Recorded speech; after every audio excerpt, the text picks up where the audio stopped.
As you can see, we have some younger individuals, women who are rising stars in the IP arena with us today. And while many in the IP community are familiar with your personal journey, I'd like to start by asking you to share your journey and your career choices to jumpstart our conversation today.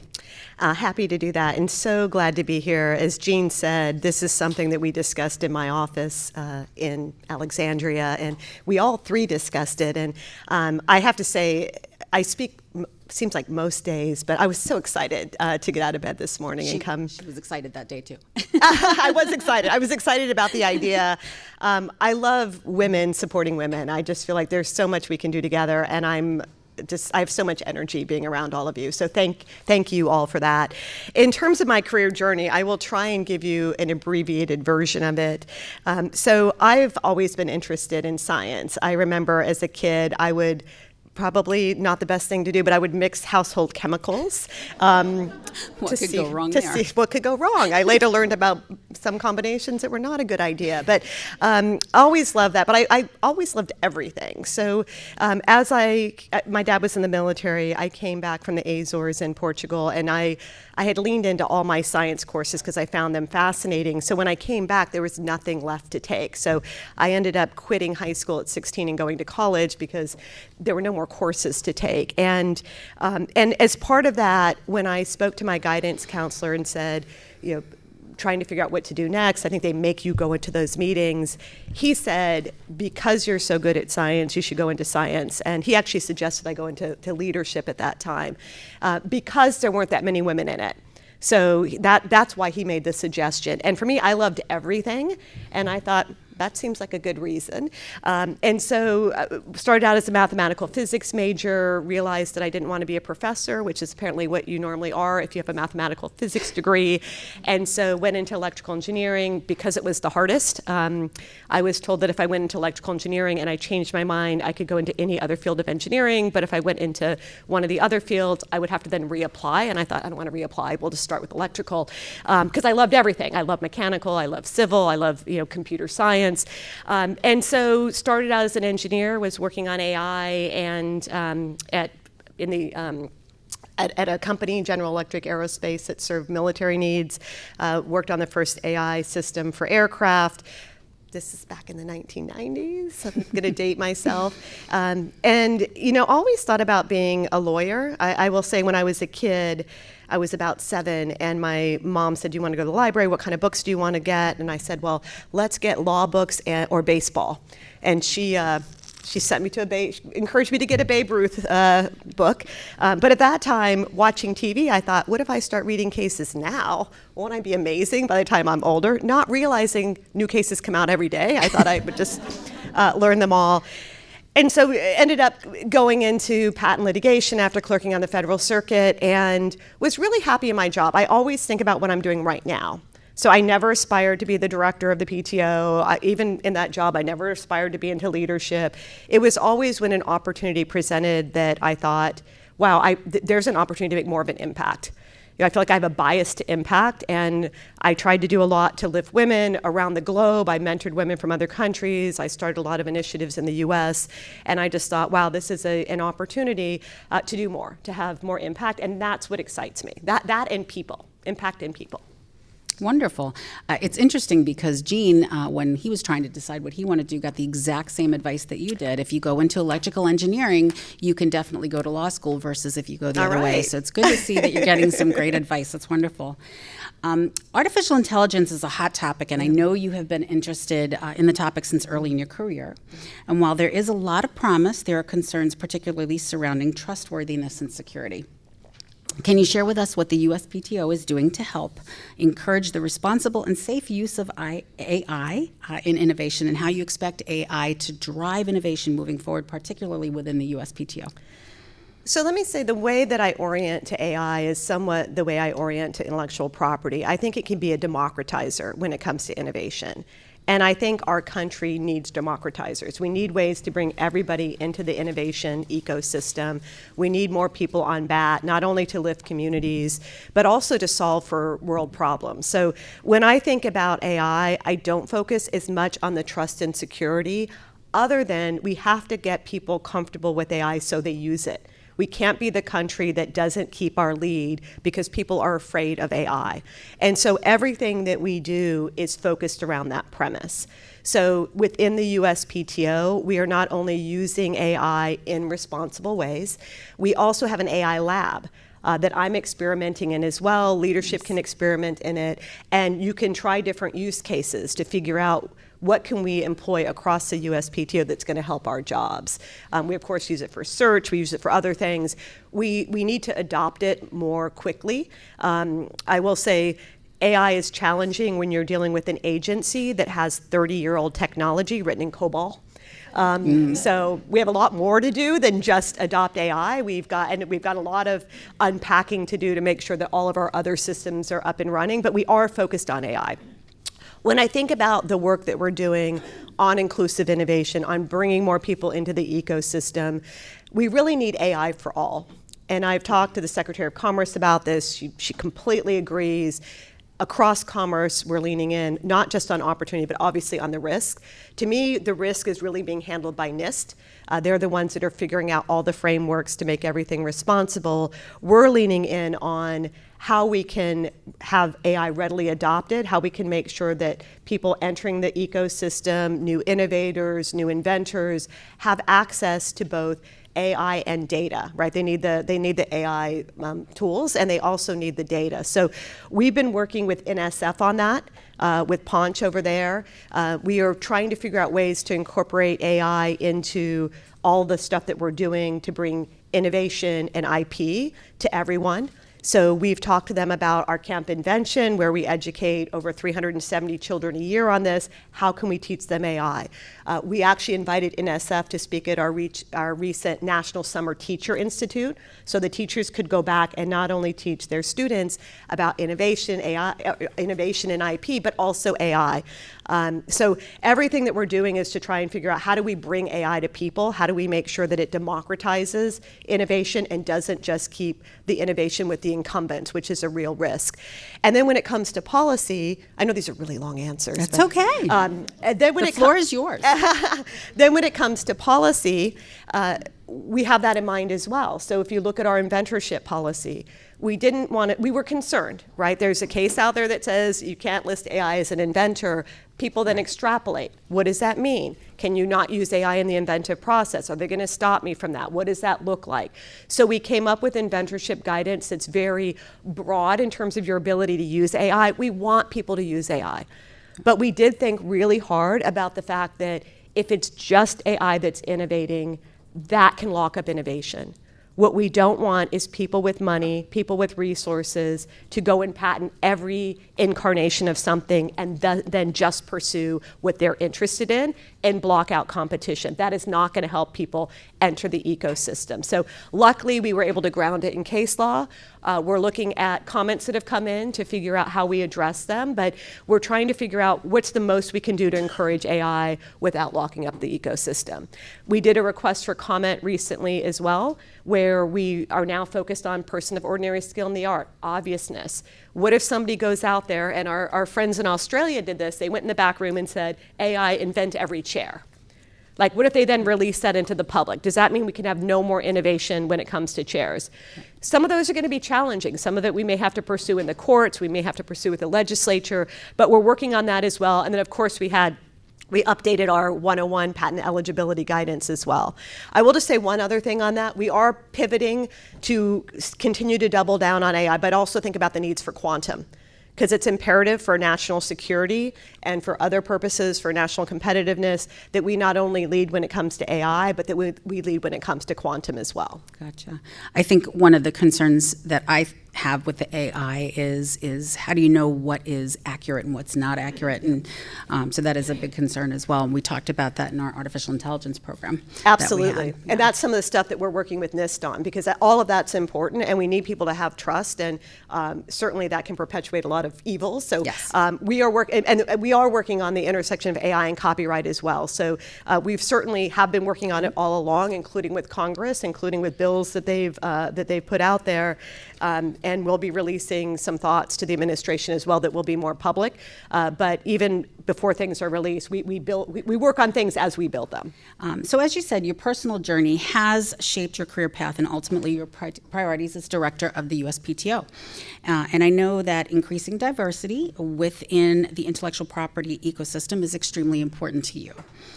In addition to substantive panels that we'll be doing during our events here, we also have a couple perspective panels as well. With this in mind, I have two questions for you. First, can you share with us why increasing diversity is so important to you? And second, what can the IP industry do as a whole, and what would you like to see happen? So I'll tell you where it started. So and this somewhat relates to a conversation we had in the hall, when I was in grade school, I went to a band class, and I wanted to play guitar or drums. I was like, those are the cool things, that's what I want to do. I was told I could not do that because I was a girl. And I said, then I'm not playing band, like I'm not going to be in band. Yeah. And so I got out of band. I regret having done that, but I think I was 7 or 8, and I was so upset about the unfairness in the world that because so many boys wanted to play drums or guitar, that I was relegated to flutes. And no offense to, I wish I had done the flute. I wish I had done that. That's what my mom took on an instrument like that. There's nothing wrong with any instrument, but I wanted to have the choice. And so that really ingrained in me the idea that I've got to do something to fix this. This is not right. This is not fair. No girl should have to go through that. So I've been involved in this my whole life. I will say now that I'm in the administration, I'm really concerned, and I'm an optimist, so my concern is more action. It's not, I don't sit there twiddling my thumbs and worrying. I'm concerned about the United States and the future, and if we don't get everyone on bat, we are going to be behind. And we've been the best with all of this. We've been the best when it comes to startups. We've got an ecosystem with venture that is different than any other country in the world, and we have to stay in front of things. So I feel that it's a national imperative that we focus on bringing everybody into the ecosystem. And it's not just women or people who identify in a certain way. It's people from rural communities. It's people from our military. It's everybody who's not traditionally participated. I will say when I go country to country and have bilats or just one-on-one meetings with other countries, every country is focused on this. Yeah. Every single one. This is not something that we're doing something that's different, or we are leading. I will say they take furious notes. So many countries have told us that the USPTO is really leading when it comes to this, and they hope to learn from us, but they will learn from us. They will employ the same strategy. So if we don't just keep the pedal to the metal, then we're not going to be able to support the democracy that we have. And so this is not just an equity issue or a fairness issue, which it was when I first took this on. It's really a national imperative. And you had a two-part question. Yeah, the other part of the question was, what can the IP industry do as a whole to help with the diversity? So I will say we wrote a national inclusive innovation strategy. One thing that you could do is read it. There are a lot of really good ideas in there, and there are ways that you could lean in. So the only way we get there is we have to scale the good work that's going on. Whether that work is from companies, from those of you from companies, I'm so glad that companies are leaning in on these issues. It could be little things.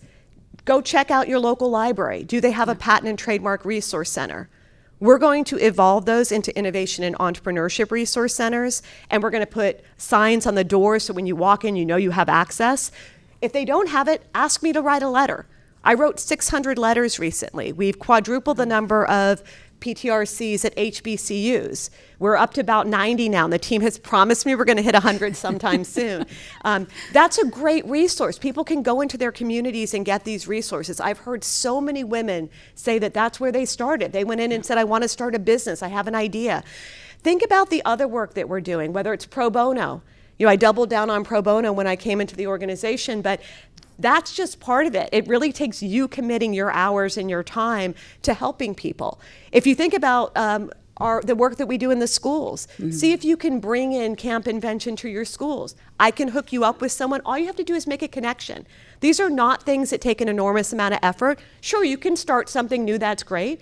But one thing that I've done is I used to wake up every day, and I do the same thing now, but now it's my job, thinking, what can I do to help someone else and really move the needle? Because these are really small things that can make a huge difference. So, one thing that I want to point out, I have seen there's a lot of times when people come to us, because they'll come to our webinars, they'll see we have 4 white men on our panel, and they'll say, you need to increase your diversity. Well, we would love to, and we're trying to, but the 6 women that we asked first were not available. So I can tell you across the board, so many people really are working to increase diversity with women and other cultures as well. But again, with it being a smaller dynamic in the IP industry, sometimes it is difficult. But I can assure you, we're always working on it as well. So that's important. Well, and I can say even on that, if you're asked to be on a panel, you have power to say, I'll be on it, but you got to put some other diverse people on it. I'm not going to be the only one. I mean, there's always something that you can do. Yeah.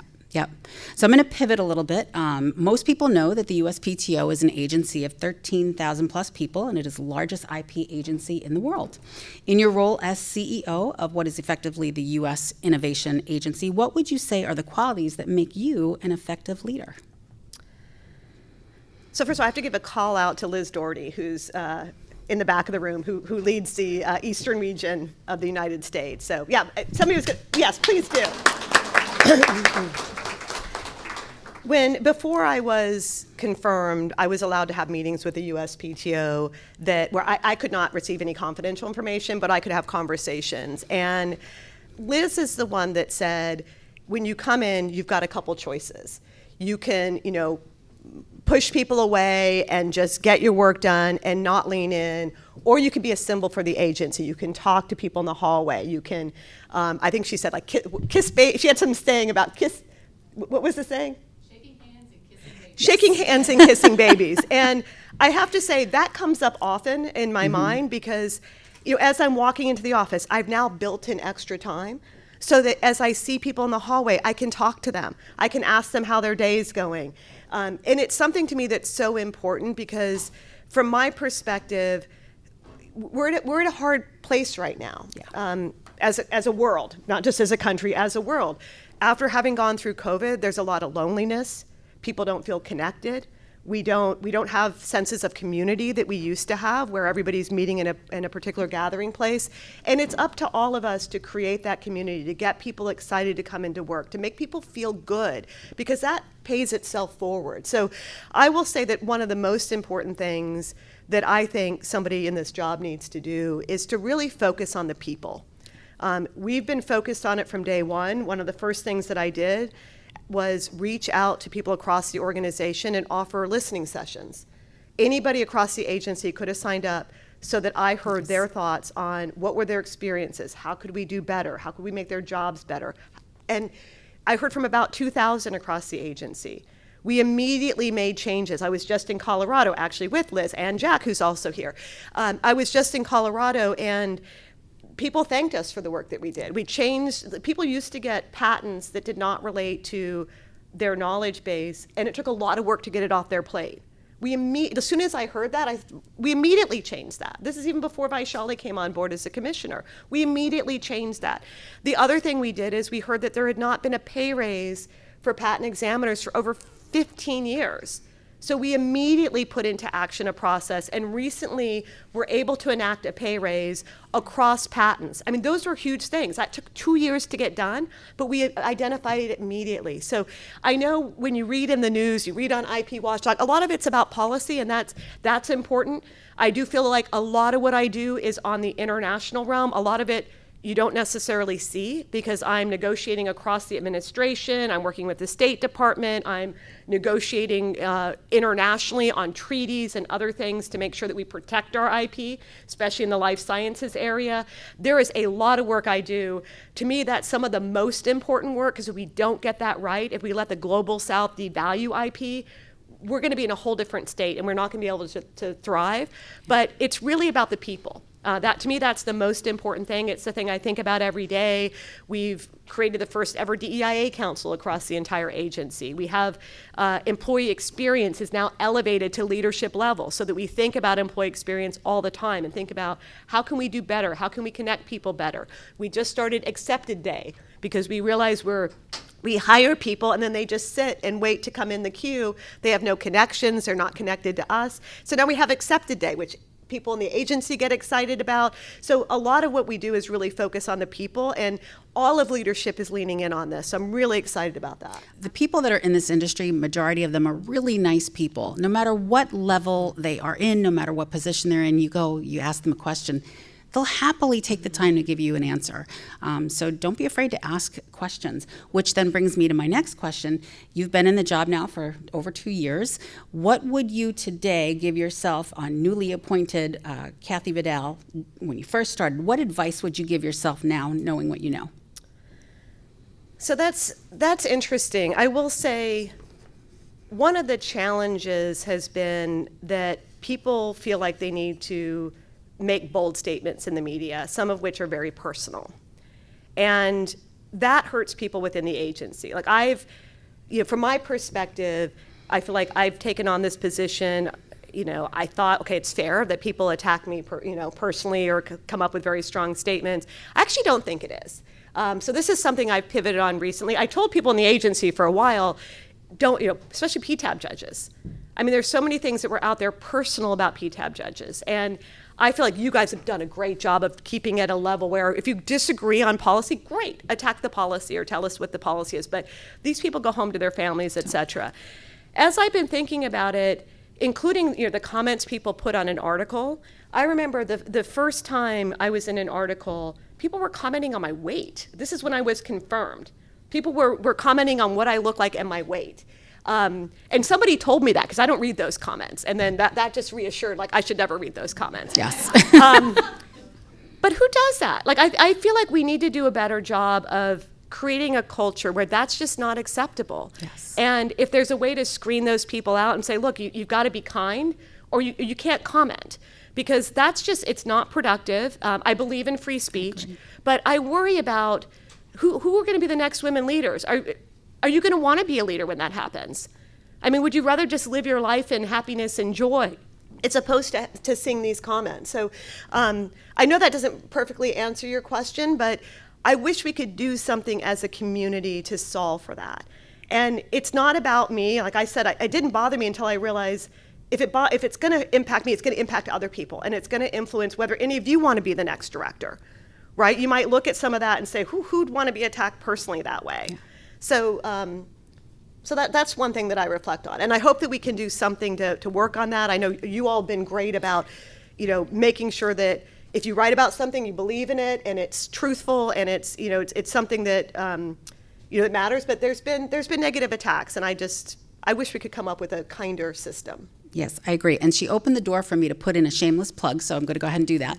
We're always looking for guest authors to write on IP Watchdog. And one of the things that we have done, we don't censor comments. We let people comment. But that is where we do draw the line. When people are attacking one another, we just don't allow that on IP Watchdog. IP Watchdog is a safe space. Yeah. Our office is a safe space, and we want people to feel comfortable and confident. So a lot of our authors do read our comments because they're good comments. So can I just add something absolutely. There? So if you're interested, so elevating your own profile, I know some of you in the audience are way skilled at this, and I'm speaking to the choir, but it helps to get your name out there.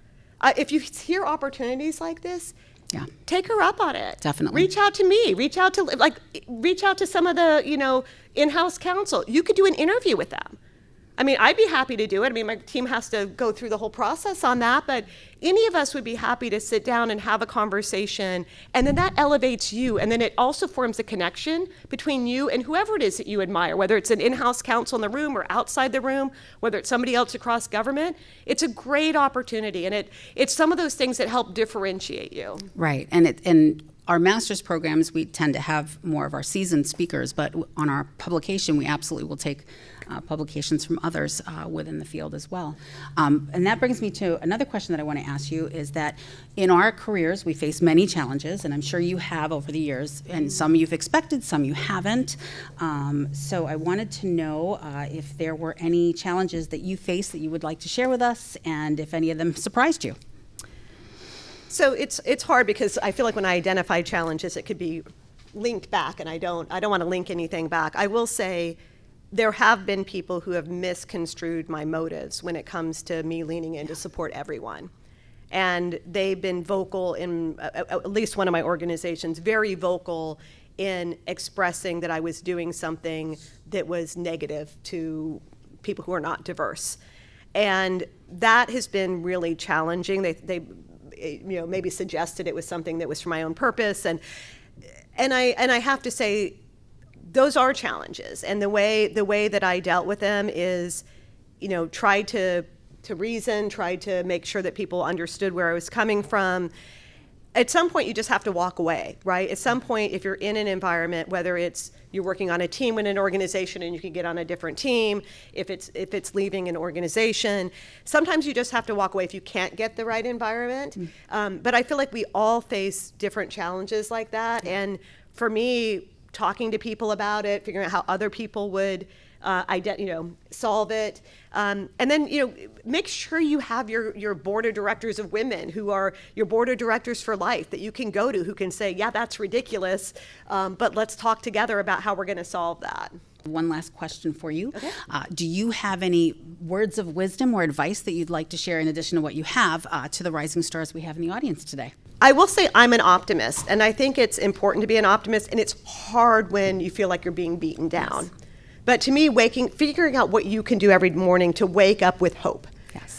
That is key, whether it's meditating, whether it's making sure you're surrounding yourself with positive people. For me, when I do things for other people, I get excited and I build energy. Okay. The other thing I would say is ask.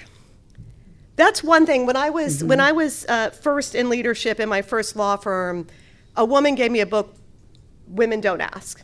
And you don't have to buy the book because I'm not allowed to endorse books, but there's stuff on the internet about this.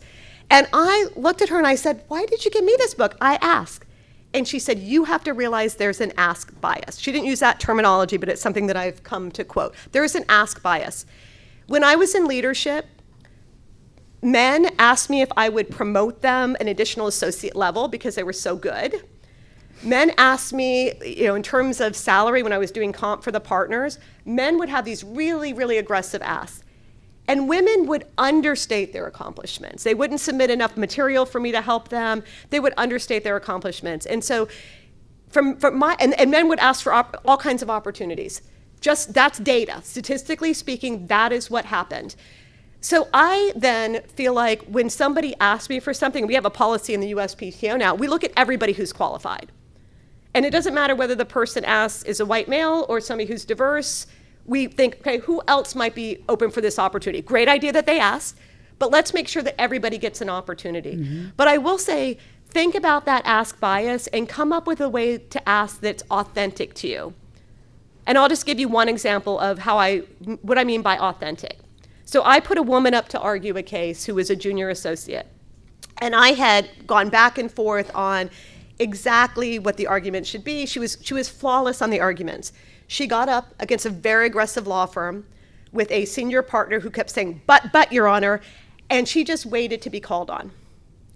And it was at a point where I had to raise my hand and ask to be recognized. The judge told me to sit down. And eventually the judge recognized me, and I got up and I dealt with it in my own authentic way. My authentic way, if I'm in argument before a court, is not to say but, it's not to do that, but to say, Your Honor, may I address that argument? Your Honor, may I tell you the rest of the story? Your Honor, so I do it in the way that feels comfortable to me. I don't feel comfortable interrupting, but I do feel comfortable asking and being respectful. And I realized after that, when I trained people for argument, that I not only had to train them on the substance, but how can you make sure you have this space? And now I talk to judges across the country on, you gotta recognize this ask bias. You gotta call on people if they're not, if they're not asking to speak up. And some of the judges have said, but it's all on the record anyway, it doesn't really matter, that stuff doesn't work. And I say, it does work because the record is more complete for the person who interrupted. So you really do need to let the people speak up. So I don't even know where we started with this. Oh, ask. So ask for opportunities. Yeah. Ask to, for PTAB, we have the ability for junior people to argue. Ask if you can come to our free training. Ask if you can go to all the training, leadership training. Tell people what your aspirations are and ask people in this room. Yes. If you can ask people if you can interview them so that you can raise your profile. Yes. It's the simplest thing, and the way that it helps me to ask is it's not about me. I'm not in this role because I have I had a great life. I'm not in this role because I thought I needed this for me. I'm here for you. And when I think about it that way, I will ask for every opportunity if I can use that as an opportunity to have a platform to pay it back. And if you're nervous about asking, especially while you're here with us, if you see someone speak on a panel or you hear someone talking about a conversation, if you're afraid to just come up and ask, approach them on what they talked about. I heard you say this, and then, build up the conversation from there, but I agree with you. Well, and that brings up practice. Yes. So I took a negotiation course at UPenn where I was the person who was teaching it, negotiated the Sinai Peninsula, and he made us go to the store. Like I had to negotiate like buying one egg instead of the whole dozen. Mm-hmm. And like little things, like practice negotiating, practice asking when it doesn't matter, right? And then it'll become second nature. Good point. I like that. So now the floor is yours. Do we have any additional questions? Okay, go ahead. Good morning. My name is Natasha Landry. I'm Associate General Counsel with Morehouse School of Medicine. And Dr. Vidal, I had wanted to know if you had any suggestions on how HBs can integrate better with the broader innovation ecosystem in order to maximize their impact on technology and IP. So it's how HBCUs can integrate more effectively. So love the question. I will say Latif is on my PPAC, Public Patent Advisory Committee, and we are working on things such as that. So you've seen our women's entrepreneurship. We're doing a lot for the military. We're doing a lot with HBCUs. I will say I would love to get back with you on that. It's something that we feel very strongly about. And what we're doing is we're trying to connect HBCUs into other institutions, especially when it comes to translating ideas out of HBCUs into real impact, to make sure that we're coming up with ecosystems that they can be part of groups and not standalone, or not just here's the HBCU. So we feel really strongly about that. We're working with Autumn and other organizations on that. But happy to, if you send me a note, I'm director at USPTO.gov. I have another email, but sometimes spam gets blocked. It never gets blocked at director at USPTO.gov. Feel free to email me on that because love to have you involved in those efforts and love to hear any other ideas you have, and we can fill you in on all the different initiatives we have. So this is proof of what I was saying earlier about no matter what role they are, how we're very approachable. And so are many of the others in this audience. It's wonderful. So great. Do we have any other questions? Okay. First, I would love your opinion on your sneaks. I agree. Jury's still out, but I'm loving them on you. So, my name's Tori Reinhart. I'm at a company called Viridian in Texas. Now, as you might know, there is a big push against DEI programs, and these programs traditionally have been ways to get people at bat that weren't traditionally given those opportunities. So, do you see this as like the new just boogeyman that's going to go away eventually, or is this like going to be the national trend where we're going to have DEI programs dissolved or scaled back? So really, the second part was really an important question. Not saying the first part wasn't. I'm not allowed to endorse any product, so I can't comment on the first part. I will say she's a phenomenal innovator. She goes to Fortune Most Powerful Women with me, and I love her as a person. In terms of DEIA, I will say it's something that I've been sensitive to from the day I came in the door, because I feel like regardless of what's happened recently, where now companies are shutting down the programs, which please, if you're in a company, don't let that happen. I've never branded things other than the one counsel in the organization as DEIA. And the reason I haven't is people will react to that. And I didn't want that from contingents that are anti-DEIA. I wanted to make sure everybody was on board. And I will say that everything that we've done is to give everybody opportunity. So we've never put a thumb on the scale. We've never done anything to say we're going to hire this person over that person because they're diverse and the other person isn't. We brought a lot of people into leadership over my term that are not diverse. I will say we have increased the diversity of leadership by 5% in 1 year, which is phenomenal for a government organization that is not putting their thumb on it. It just shows the fact that we were so not diverse before and that we didn't have the best practices. And now we've changed the way we write job descriptions, and there's so much that we're doing to really make sure everybody gets an opportunity. So I would say, I think it could be rebranding, that people need to think, if they're worried about DEIA, call it something else. When I talk about bringing everybody into the innovation ecosystem, I always talk about people from rural communities, people from the military, and somebody's going to relate to some part of that. Because I think people are afraid of being left out. They're afraid that if you say DEIA, it means I have 2 white sons, right? It means their sons are not going to have the opportunities that other people have because the thumb is going to be put on the scale. That could be a real concern. I get that. But we're not putting a thumb on the scale. We're just trying to make sure that everybody has opportunity, because there is talent everywhere. Yes. There's innovation everywhere. We just need to knock down the barriers and give everybody a chance. So I hope that if any of the companies or firms or other things in the room are feeling like they have to pull back, and they have. I have friends who've done a lot in that space. A lot of companies have pulled back. That is not the solution. That's bad for the company. It's bad for America. People really need to think about, what is the right language that I need to use, and what are the policies I can have in place that just give everybody a chance, which means people will naturally gravitate to the top. Thank you for that question. Really important. Director Vidal, thank you so much for being here today. My name's Jenna Parenti. I'm with Strong Force Innovation in Boulder, Colorado. And I was just wondering, what were some of the major challenges you're working on at the Patent Office today? Really good question. So I think the challenges, so first of all, I always think about people. So I do worry that so much has happened over the years that we haven't created the best environment for all the people across the workforce. So we're working hard on that, not only in terms of employee engagement and other things, but we've hired an outside firm to rethink patents, because things have changed in that organization in a way that we have too many patent examiners reporting to a supervisor, where the supervisor now can't mentor them the way that they used to. So we are kind of deconstructing what happened to the Patent Office over the last 20 years, and some of it was great. Some of it may have seemed great at the time. There's no criticism, but at the end of the day, it ended up with unintended consequences.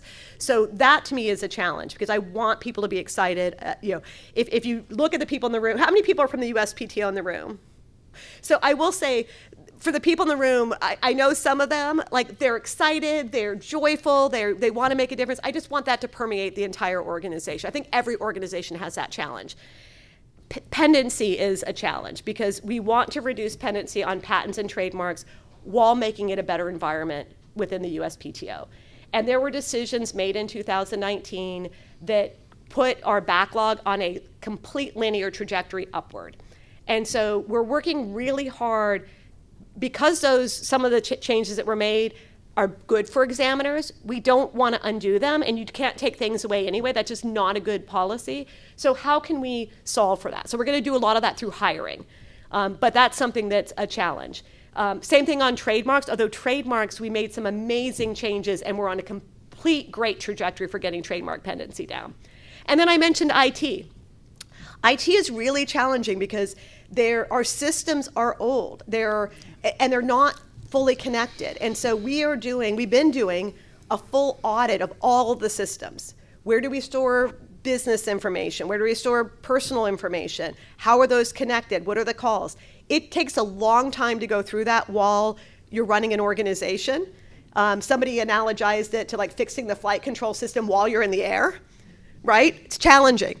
And while that's happening, things will pop up that we're coming up with better processes to address them. So that, to me, first of all, it's great that there's been no cyber attacks, that, fingers crossed. It's great. Nobody's gotten access to information and used it in a nefarious way, to my knowledge. And we keep pressure testing that. Cyber's been #1 when it comes to IT, more than anything else, because we need to protect against that. But it's a challenge to get all that done at once. Right, so I would say those, to me, are the biggest challenges. I will say what I initially saw as a challenge, our leadership has worked on, which is our ability to lean in on everything across U.S. government and internationally with IP in mind. So we now have Sharon Israel running our policy department. If you don't know her, you should get to know her. She's phenomenal. So all the work that I did initially to reach out across government to make sure that if DOJ has an issue regarding IP, they're talking to us. The non-competes at FTC, talking to them. Like anything that's going on, from things like that to March-in to TRIPS waiver extensions, we have leaned in so heavily on all of that, to international negotiations where the Global South wants to have forced tech transfer. So that is a challenge and will be a challenge for any country that really believes in a strong IP system with all of our allies. That will continue to be a challenge, but I'm so glad that we have great leadership in place that's going to meet that challenge as we go. Well, thank you, Director, for being here with us today. I can't thank you enough for taking your time to be with us and answer our questions, and also for your encouragement and support of this program. Well, let me just say, I want to thank all of you. Just being here is going to make a difference in your life. Being at events like this, I find them transformative. So I hope that you take this time to connect with people, to take lessons and actually implement them. Write ideas down, make sure that you follow up, because just being around a core mass like that with women and men who support women, it's phenomenal, and I hope you make the most of it and continue to engage in dialogues like this. I'm open if there's other gatherings where I can make impact for women. I'm available.